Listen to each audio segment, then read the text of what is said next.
మీరు అధికారంలో ఉన్నప్పుడు బర్రెలు గొర్రెలు చేపలు చెప్పులు కుట్టుకోండి అనే స్కీములు మీరు తీసుకొచ్చిండ్రు.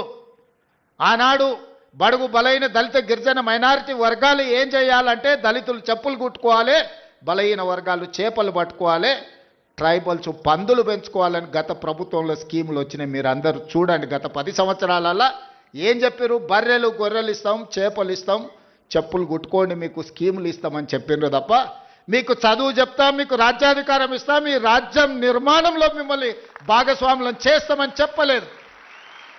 మీ చదువుకున్న నిరుద్యోగ యువకులకు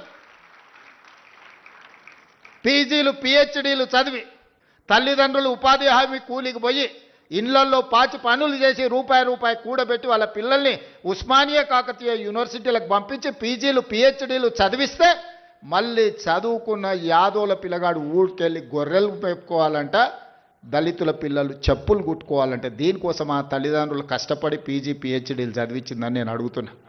ఎందుకు ఆ 10 సంవత్సరాలలో ఉద్యోగ నోటిఫికేషన్లు ఇవ్వలేదు?